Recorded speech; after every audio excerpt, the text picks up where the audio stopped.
Ça a été une très grosse semaine qui a été marquée par l'arrivée de Reckless dans la K-Corp et je vous propose tout de suite d'en parler avec le seul, l'unique, le CEO, Kameto.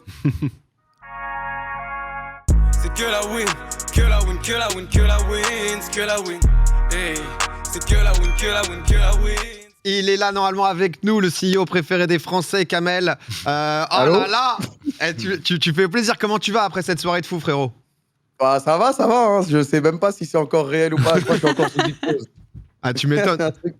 On voyait justement dans le rewind là juste avant ce moment où tu étais sur le divan de DFG où c'était il y a 11 mois je crois, un an, un truc comme ça. Il y a un an, ouais, il y a un an. Où il te demande si vraiment t'hérites de beaucoup d'argent, qu'est-ce que tu fais?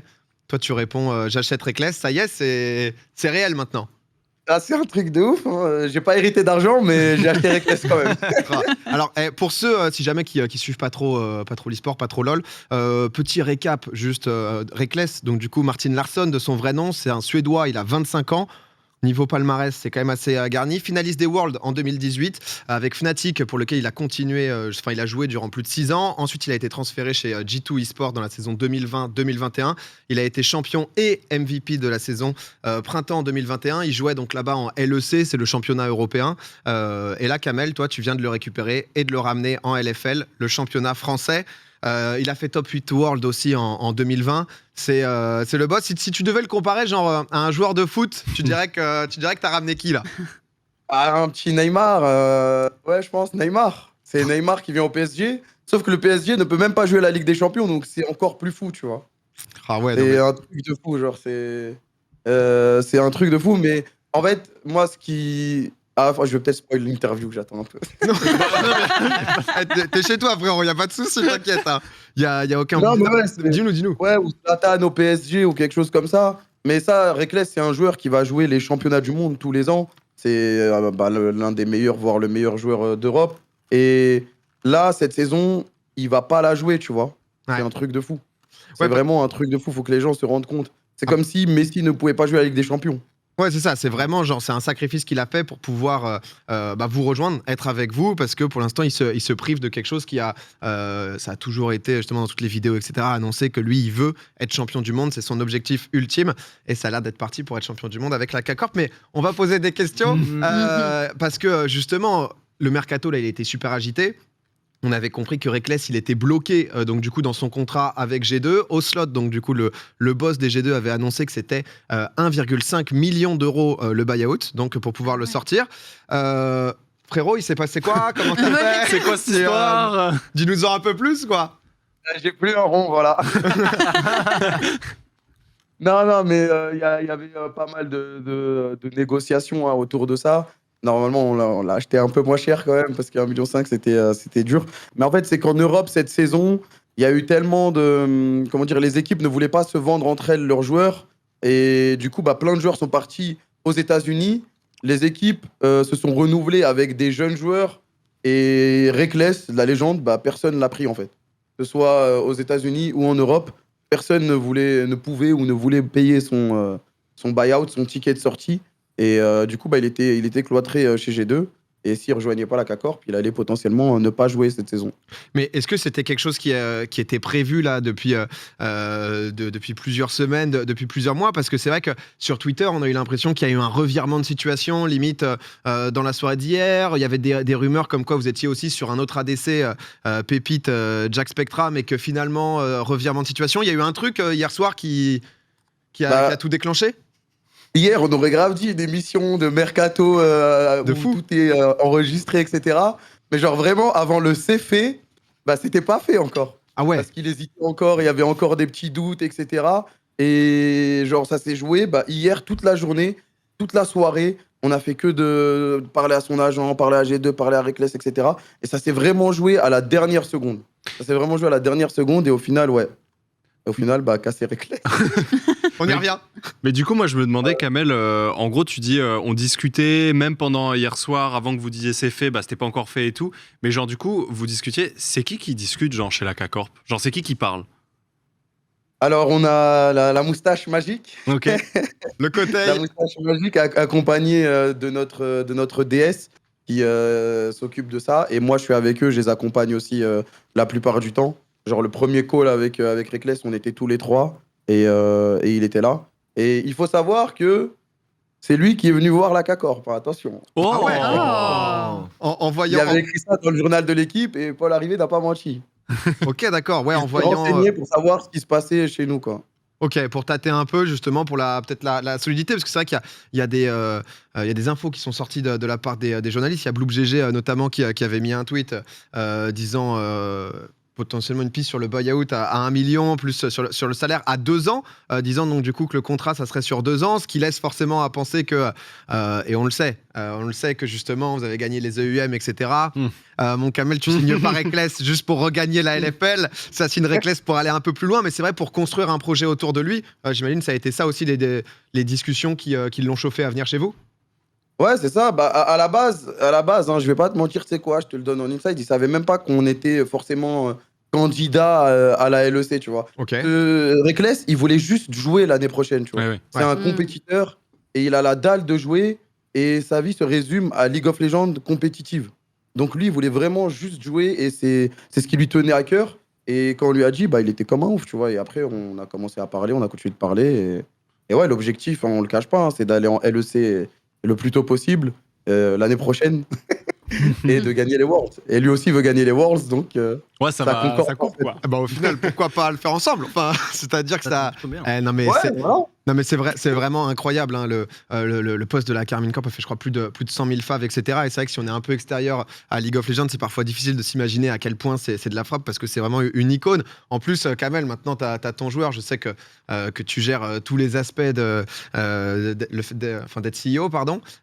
Mais c'est vrai que Reckless, en plus, il est mannequin, le frère. Enfin, genre, Reckless, il fait tout. Les ventes, là. C'est quand que tu nous ressors un maillot, là? J'ai vu hier, il y a eu 1000 maillots en édition limitée. Mais là, Reckless, quand il porte le maillot, tout le monde veut le flocage, là. Wow. Ah, bien sûr, il va y avoir le nouveau maillot de la nouvelle saison, un peu comme tous les autres clubs, etc. Et il y aura du merch. Et oui, Reckless, c'est en plus d'être un joueur, c'est une marque, une brand, comme ils disaient. Ouais, c'est une les égérie, Américains, tu vois, c'est une égérie, c'est un beau gosse, un mannequin. En plus, il a les yeux bleus. Parfait. Non mais il y a tout ça, justement ça fait penser aussi à un frérot à toi avec qui tu as commencé aussi, Niski qui était chez Fnatic. Là tu le disais, League of Legends, donc du coup c'est énormément professionnalisé, l'e-sport aussi. C'est vrai que c'est arrivé à un degré de contrat, de complexification où les clubs essayent un peu de se neutraliser les uns les autres. Niski, donc qui était au World, qui est une énorme pépite, un mid laner, se retrouve donc du coup sans club, enfin, il n'a pas pu être transféré parce que Fnatic et C9 se sont pas mis d'accord. C'est bien ça, Kamel? Ouais, c'est ce qui est dans les rumeurs. Moi, Pardon.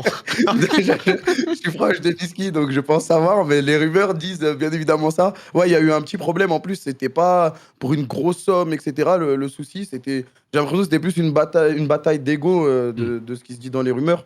Et ouais, le joueur, il pète tout en playoff, il va aux Worlds.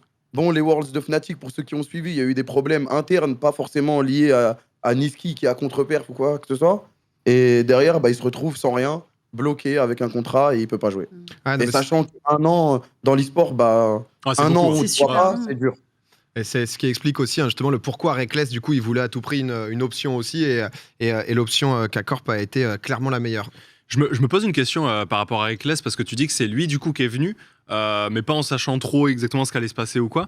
Je me disais, est-ce qu'il a eu vent de, tu vois, par exemple, Cabo qui est arrivé chez K-Corp et qui a regagné de sa superbe, là, Cabo, tu vois, on se pensait le king, etc. En plus, il reste chez vous.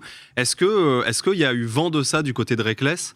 Est-ce que tu penses que ça joue ou pas? Cette aura qu'a la K-Corp, notamment La sur... fanbase, là. Ah, tout tu sais, mais ça, même quoi. redorer Ouais. des noms, tu vois, à la Cabo, parce que Cabo, bon, bah, il y a 2 ans, c'était pas, tu vois, il commençait un petit peu à down et tout. Bon, bah, K-Corp, il a réexplosé, tu vois.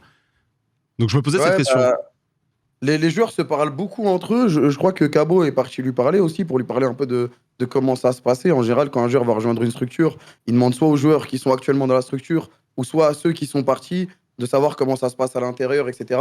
Et donc, ouais, je pense que ça a pu aider qu'un joueur validé comme Cabo soit à la K-Corp, bah, il a dû se dire c'est peut-être là-bas en fait que je vais gagner les Worlds. Peut-être pas G2, peut-être pas Fnatic, et c'est peut-être là-bas. D'ailleurs, Cabo, qui reste avec nous, je sais qu'il a refusé des offres exceptionnelles parce qu'il aime bien l'ambiance, il aime bien comment il se sent dans l'équipe. Même s'il n'a pas la possibilité de jouer les Worlds cette année, bah, il avait envie de rester avec nous et Franchement, c'est incroyable. Trop bien. Bravo mon frère, honnêtement, ce que Trop, t'as trop créé. bien. T'es déjà passé nous voir, je crois que c'était après les EUM, et à chaque fois, on a l'impression que c'est de plus en plus insane l'histoire que t'as créée, mais c'est vrai que. Après, à chaque fois, Bah, tu m'étonnes, mais c'est ça qui est trop beau et qui donne envie de. Ça, c'est un vrai shonen en fait. Ouais, c'est ça. C'est Oh, c'est totalement un abusé. shonen. Ça fait que monter et on espère que ça va continuer comme ça, mais c'est vrai. Cabo Leroy, MyCEO dans le chat, ça dit. Juste un petit dernier mot. On parlait donc du coup LEC, championnat européen, LFL, championnat donc du coup français. Tu ramènes donc du coup en France une superstar européenne, même mondiale. Là, j'ai vu que de plus en plus le niveau grimpe. Il y a aussi d'autres équipes, notamment BDS Academy, qui a recruté des anciens du championnat européen. C'est quoi ton avis sur la suite, justement? Parce qu'on a limite l'impression que, enfin, c'est même vrai, quoi. En France, les gens sont plus hypés par le championnat français que la LEC, quoi. Bah déjà en France l'année dernière, tu regardes tous les top matchs en termes de viewers, bah c'est que de la LFL par rapport à la LEC. Et ouais là la LFL elle commence à vraiment devenir compétitive, mais c'est aussi du fait que la LEC, bah il y a pas assez de place. Ouais. Il y a beaucoup trop de bons joueurs en Europe pour 10 équipes en LEC, et c'est pour ça que apparemment il y a des rumeurs comme quoi Riot se tâterait de rajouter 2 slots. Et bah, vu qu'il y a trop de joueurs, bah, nous, on les récupère. Ouais, ce serait pas mal. Ouais. Ouais. Et la Ligue française brille encore plus, hein, let's go. De nouveaux slots, pourquoi pas. Non, mais écoute, en tout cas, on vous souhaite le meilleur. C'est quoi là les prochains grands moments du coup mercato? Donc c'est finaliser tout ça, même si là le gros a l'air d'être fait. Ça reprend quand justement les matchs? Normalement, c'est début janvier pour la compétition officielle. Ok. Mais nous, on a un show match contre Ibai, Ouais. qui est une superstar en Espagne, vraiment super connue, qui a décidé de lancer son équipe pour cette saison. Et on va commencer avec un show match, un à Barcelone, aller et retour à Paris, sur scène, etc. Ça va être une dinguerie. 8 janvier, KCX, deuxième édition. La première était déjà de la grosse frappe. Mon frère, encore bravo. Continue à tout défoncer. C'est juste trop bien quoi, de pouvoir vivre ça, de pouvoir C'est de la supporter. frappe. C'est génial. Et merci d'être passé nous voir pour répondre aux questions, frérot. Merci à vous, bonne soirée. Merci. Vas-y, ciao, Bisous. Kamel. GG, Kamel. Salut. Il est trop fort. Il est trop fort. C'est. Parce qu'il a du mal à y croire lui-même, tu vois, genre ce qu'il Ah, dit, tu m'étonnes. c'est improbable, genre. Tu me disais, toi, Lucas, tout à l'heure, on en parlait un peu. Ça t'a donné envie, toute cette hype, de tâter un peu de League of Legends? Franchement, MyCEO, là, il m'a grave donné envie de jouer. Je veux dire, il m'a grave donné envie de jouer à LoL, quoi. À chaque fois, j'ai essayé et je sens que mon cerveau allait dégager tout ce qui existe Ouais. pour se consacrer qu'à ça. Donc, à chaque À la fois. ranked. Bah, en fait, voilà, je fais genre, j'arrive au moment où je fais vite fait de la ranked et j'arrête très vite parce que je sais que je vais vrille. tomber dedans, quoi. Ouais. Mais voilà, il y a des gens comme Kamel qui créent de la hype, donc tôt ou tard, je vais vraiment Mais sauter il fait dedans. chier parce qu'il donne vraiment envie. Hein. Bah ouais, Bah. puis c'est trop beau, tu sais, cette histoire, genre c'est un mix de passion, d'entrepreneuriat, de moves trop malin à faire, et autant artistiquement que derrière pour avoir des joueurs dans le mercato et tout. Enfin, c'est trop ouf ce qui se passe en vrai. Je suis Voilà. assez extérieur à tout ça, j'y connais pas grand chose, mais quand je suis un peu ce qui se passe, je suis vachement surpris, tu vois, de leur investissement et de comment ils sont forts, quoi. Ouais. À chaque Et- fois, c'est vrai que tu penses qu'ils ont pas. Mais c'est En ça, fait, Ça à continue chaque de fois, grimper. tu T'es en mode, reviens. ils ont gagné une fois, ils regagnent, boum, oh, ils recrutent le mec où jamais de la vie t'aurais pensé.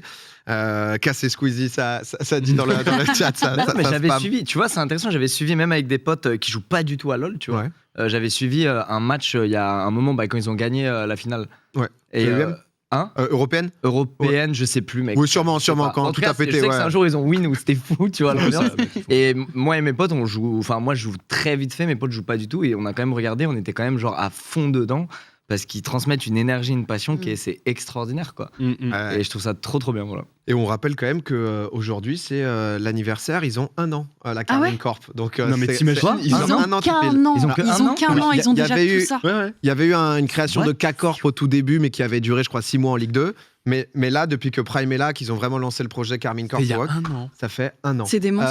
Et Ils sont c'est trop ouf, forts. hein. Mais c'est incroyable, j'ai Ah ouais, l'impression ouais, que ça fait, c'est vraiment. Ce qu'ils ont fait en un an. C'était le c'est 16 novembre 2020 et c'est vrai que c'est quand même assez fou. Donc on espère que ça va continuer parce qu'en tout cas pour la France c'est la folie. Pour le Ah, jeu nous, de ça la régale. français etc. C'est vraiment que régale, du bon.